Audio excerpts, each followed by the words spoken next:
Assalamualaikum warahmatullahi wabarakatuh. Selamat jumpa anak-anak. Hari ini kita akan belajar bahasa Indonesia bersama saya Ustadzah Sri Murtini. Selamat mengikuti. Anak-anak, sebelum masuk ke materi pembelajaran, Ustadzah ucapkan selamat ya kepada kalian yang sudah naik kelas 9. Berarti kalian harus lebih rajin lagi belajar dan lebih giat untuk beribadah, sehingga cita-cita yang kalian inginkan akan dapat terwujud. Amin. Pada kesempatan kali ini kita akan belajar mengenai teks laporan percobaan. Ini merupakan materi kita yang pertama pada tanggal 24 Juli 2020. Materi ini Ustadzah khususkan bagi kelas 9 Tafdil dan kelas 9 Takrim. Anak-anak, yang akan kita pelajari dalam teks laporan percobaan adalah 1. Pengertian dari teks laporan percobaan. Yang kedua, ciri-ciri teks laporan percobaan. Yang ketiga, struktur yang membangun teks laporan percobaan. Dan yang keempat adalah kebahasaan yang ada di dalam teks laporan percobaan. Mari kita ikuti satu persatu penjelasannya. Nah, anak-anak, tahukah kalian apa itu teks laporan percobaan? Kalian harus benar-benar memahami ya, supaya nanti kalian dapat menjawab apa itu teks laporan percobaan. Anak-anak, pengertian teks laporan percobaan adalah sebuah bentuk tulisan yang memaparkan suatu fenomena dari hasil pengamatan yang bertujuan untuk menginformasikan hasil yang diperoleh kepada orang banyak. Jadi, teks laporan percobaan itu berisi sebuah penjelasan tentang apa yang baru saja dicoba atau diamati oleh seseorang dan hasilnya akan diinformasikan kepada orang banyak.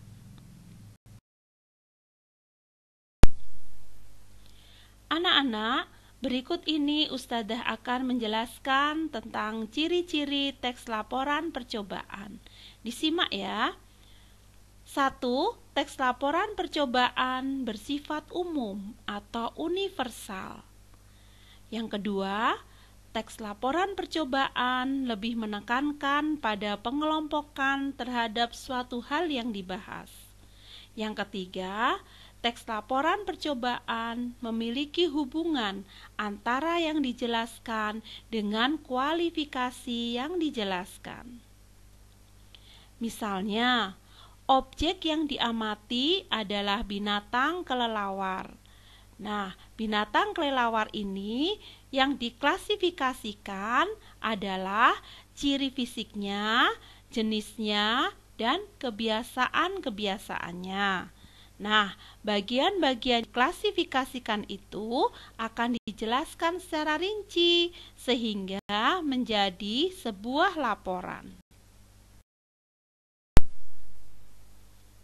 Nah, anak-anak, supaya kalian lebih memahami lagi mengenai ciri-ciri teks laporan, berikut ini Ustadzah akan memberikan contoh sebuah teks laporan yang berjudul kelelawar.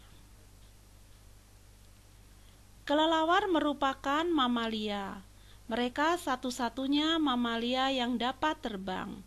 Ada lebih dari 1000 jenis kelelawar, seperti kelelawar vampir, kelelawar telinga panjang, kelelawar ekor 3, dan kelelawar buah. Nah, dari paragraf ini kalian sudah melihat bahwa di situ ada sesuatu yang bersifat umum atau universal, yaitu kelelawar merupakan mamalia. Nah, dari pernyataan tersebut akan dijelaskan per bagian. Nah, bagian yang dijelaskan berikutnya adalah jenis-jenis kelelawar. Nah, kita lihat pada paragraf yang kedua. Kelelawar tampangnya mirip tikus. Saat terbang bersama, kelelawar seperti tikus terbang. Beberapa kelelawar makan darah, buah, ikan, dan kaktus. Nah, di paragraf yang kedua ini kita melihat bagian-bagian lain yang dijelaskan, yaitu bagian penampilan kelelawar yang mirip tikus. Kemudian ada juga kebiasaan makan dari kelelawar itu. Nah, pada paragraf yang ketiga, kita lihat kelelawar dapat mendengar dari jarak 1 km. Mereka jenis nokturnal. Kelelawar melihat dengan pupil mereka. Oleh sebab itu, mereka membuka matanya lebar-lebar untuk melihat. Nah, di paragraf yang ketiga, kita lihat bahwa di sini diuraikan kelelawar itu mempunyai kapasitas. Kapasitasnya adalah dia bisa mendengar dari jarak 1 km. Kemudian juga dia merupakan jenis nokturnal. Nokturnal itu adalah jenis hewan yang biasa hidup pada malam hari. Kemudian pada paragraf yang keempat kita lihat kelelawar memiliki bayi. Kelelawar menyusui anaknya. Selama setahun kelelawar memiliki 3 bayi. Nah, di paragraf yang keempat ini diuraikan mengenai perkembangbiakan kelelawar.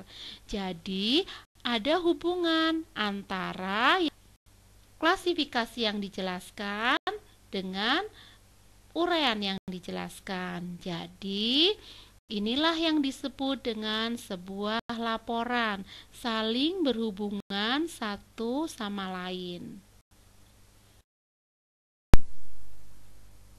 Nah, anak-anak, sekarang kita akan melihat seperti apa struktur teks laporan itu. Struktur teks laporan itu terdiri dari pernyataan umum. Nah, pernyataan umum berisi klasifikasi aspek dari sesuatu, seperti hewan, alam, tumbuhan, dan lain-lain yang dibahas secara umum. Nah, dalam teks kelelawar, pernyataan umumnya adalah kelelawar merupakan mamalia. Kelelawar satu-satunya mamalia yang dapat terbang. Ada lebih dari 1000 jenis kelelawar seperti kelelawar vampir, kelelawar telinga panjang, kelelawar ekor 3, dan kelelawar buah. Nah, seperti inilah yang disebut dengan pernyataan umum. Anak-anak, struktur teks laporan berikutnya adalah uraian. Uraian menggambarkan sesuatu yang dibahas secara rinci, bagian per bagian, kebiasaan atau kebutuhan hidup makhluk hidup, penggunaan bahan dan alat, perilaku alamiah, dan hal-hal yang khusus. Dalam teks kelelawar tadi telah diuraikan tentang penampilan kelelawar, kebiasaan makan, kapasitas yang dimiliki kelelawar, dan perkembangbiakan kelelawar.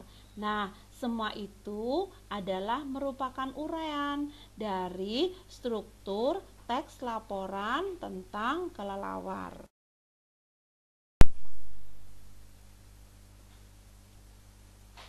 Anak-anak, sampailah kita pada pembahasan unsur-unsur kebahasaan teks laporan percobaan.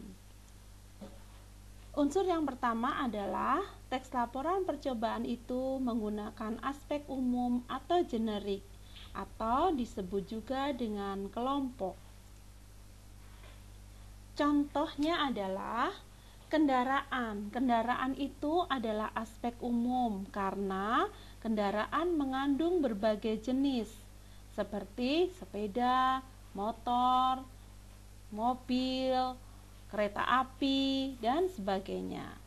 Kemudian yang kedua, transportasi umum. Ini juga termasuk aspek umum atau generik karena di dalamnya juga mengandung berbagai jenis seperti pesawat terbang, kereta api, ada bis, kemudian ada taksi, dan sebagainya. Nah, yang ketiga, kata mamalia juga termasuk aspek umum karena juga mengandung berbagai jenis seperti kucing, sapi, kelelawar, kambing, dan sebagainya. Nah, demikian juga dengan ikan air tawar.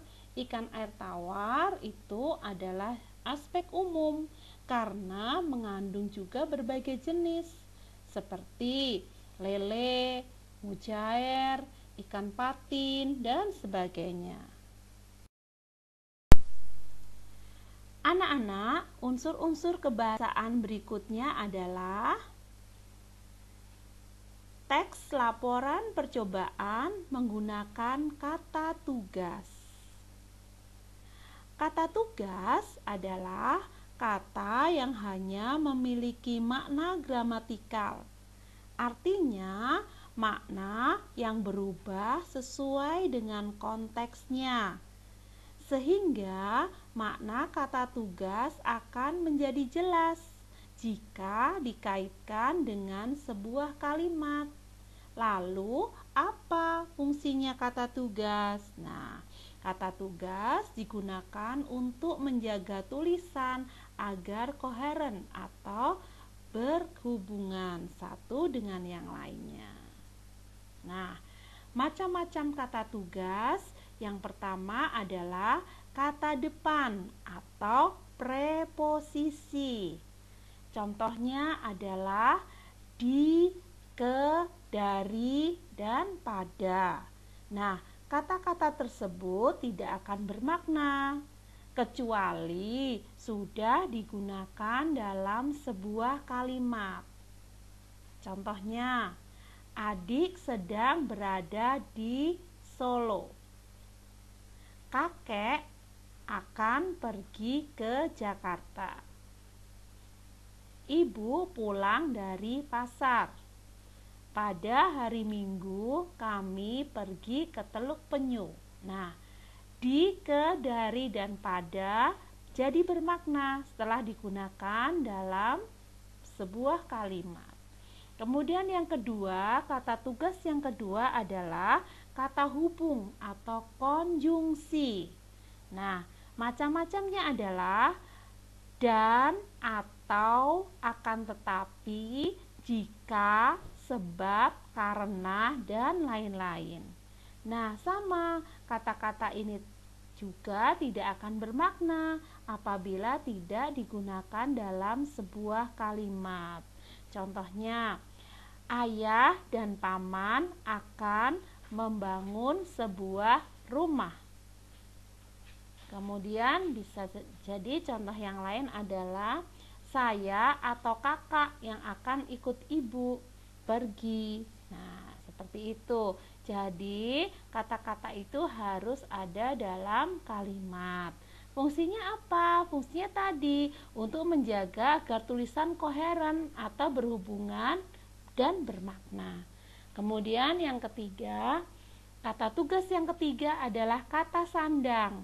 Kata sandang berupa si dan sang. Itu juga bermakna apabila digunakan dalam kalimat. Contohnya, si kacamata itu baik hatinya, atau sang kancil dikejar harimau masuk ke dalam hutan. Nah, seperti itu. Jadi dia lebih bermakna. Kemudian yang keempat adalah partikel. Partikel ini harus menempel pada sebuah kata. Kalau tidak, juga tidak akan bermakna karena tadi maknanya adalah makna gramatikal. Jadi harus dalam konteks kalimatnya. Contohnya, apakah itu digunakan apakah kamu sehat hari ini? Makanlah dengan teratur. Kemudian untuk pun, aku pun tidak ingin sakit. Nah, seperti itulah anak-anak. Jadi kata tugas itu harus digunakan dalam kalimat karena dia memiliki makna hanya makna gramatikal. Anak-anak, unsur-unsur kebahasaan berikutnya adalah teks laporan percobaan menggunakan kalimat aktif. Kalimat aktif adalah kalimat yang subjeknya melakukan perbuatan kepada objek. Biasanya menggunakan kata kerja aktif yang menggambarkan proses dan aksi, seperti lari, tidur, atau renang. Atau dapat juga menggunakan imbuhan me dan ber. Contoh kalimat aktif adalah sebagai berikut. 1.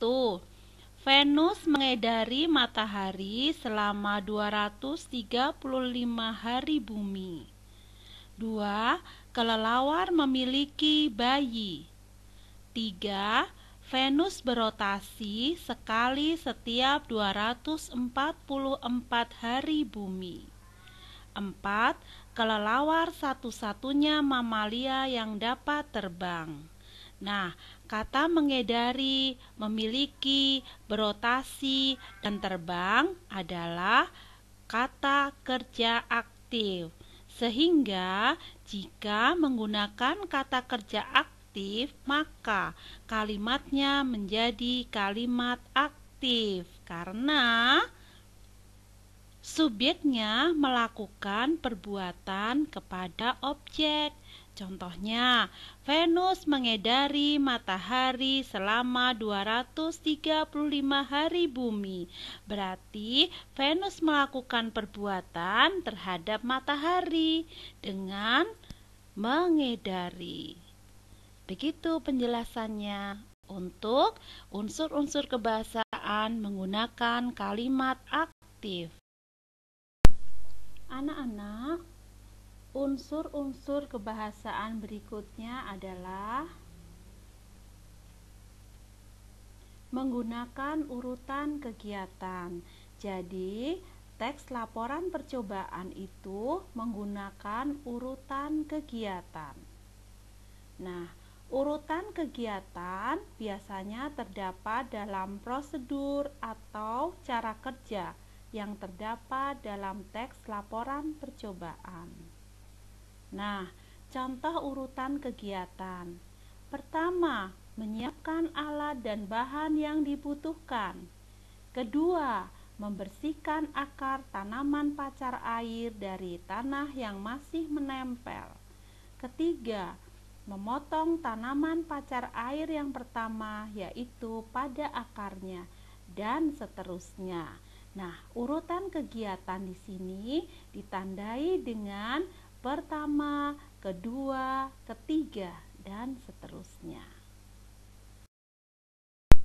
Anak-anak, unsur-unsur bahasaan berikutnya adalah teks laporan percobaan menggunakan kata benda. Kata benda adalah kata yang mengacu pada benda, manusia, binatang, konsep, atau pengertian. Contoh kata benda adalah laut, makanan, kehidupan, planet, buah, kebutuhan, akar, dan lain-lain. Insya Allah paham ya dengan kata benda? Anak-anak, unsur-unsur kebahasaan berikutnya adalah teks laporan percobaan itu menggunakan kata-kata teknis. Nah, apa itu kata-kata teknis? Kata teknis merupakan kata yang memiliki arti khusus terkait bidang atau keahlian tertentu. Contohnya adalah kata teknis infus, pasien, diagnosis, imunisasi. Itu adalah kata-kata yang khusus digunakan di bidang kedokteran. Kemudian yang kata-kata khusus digunakan di bidang pendidikan, ada kata teknis seperti kurikulum, ekstrakurikuler, pengajar, peserta didik, penilaian, dan sebagainya. Kemudian kata-kata teknis yang sering kita jumpai di bidang biologi, contohnya adaptasi, reproduksi, abiotik, bakteri, dan lain sebagainya. Nah, kata-kata tersebut disebut kata teknis karena hanya digunakan pada bidang atau keahlian tertentu. Sudah paham ya anak-anak tentang penggunaan kata teknis? Nah anak-anak, sampailah kita di penghujung pembelajaran.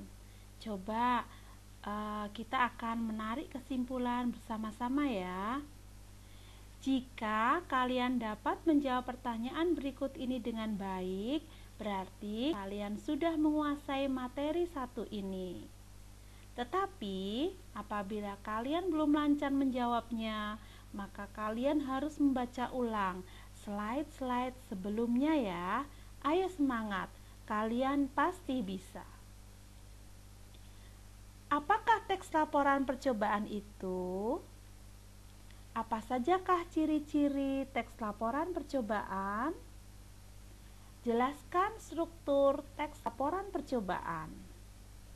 Dan coba sebutkan 6 ciri kebahasaan teks laporan percobaan. Nah, cukup kamu jawab dalam hati saja pertanyaan-pertanyaan tersebut.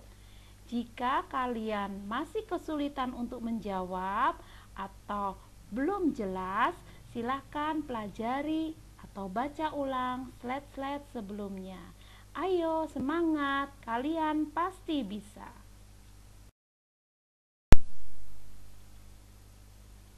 Alhamdulillah, kalian sudah dapat memahami materi 1 dengan baik. Berikutnya ada latihan soal yang akan menguatkan pemahaman kalian tentang materi yang sudah kalian pelajari. Silahkan dikerjakan. Jawaban kalian tulis di Google Classroom. Kalian akan mendapatkan nilai sikap yang bagus karena kalian jujur, disiplin, tanggung jawab, dan percaya diri. Maka jawablah soal berikut di Google Classroom. Cantumkan nama dan kelas kalian. Baiklah anak-anak, kita akan latihan kebahasaan. Berikan pernyataan umum dari uraian berikut ini. 1. Uraian. Tangkai induk bunga, tangkai bunga, dasar bunga, daun pelindung, daun tangkai, kelopak bunga, mahkota bunga, benang sari, dan putik. Nah, tulislah dari uraian tersebut, pernyataan umumnya adalah titik, titik, titik. Yang kedua, padi, belalang, katak, kadal, burung gelatik, tikus, ular, dan elang adalah sebuah uraian dari pernyataan umum titik, titik, titik. Latihan kebahasaan berikutnya. Isilah titik-titik berikut ini dengan kata tugas yang tepat. Apa yang ada titik-titik benak Anda titik-titik mendengar kata tikus. Tiap orang punya jawaban sendiri. Titik-titik, sebagian besar bisa dibilang akan mengaitkannya titik-titik penyakit dan kotoran. Banyak orang yang memang masih merendahkan tikus. Titik-titik Hewan yang khas, titik-titik, tubuh berambut lebat, titik-titik, moncong panjang itu sebenarnya termasuk hewan yang sangat pintar.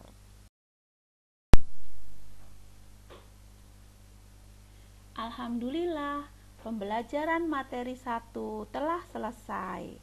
Sampai jumpa minggu depan. Jagalah kesehatan dan kebersihan lingkungan kalian. Gunakan masker bila kalian terpaksa keluar rumah. Jangan lupa, sering-seringlah cuci tangan pakai sabun. Wassalamualaikum warahmatullahi wabarakatuh.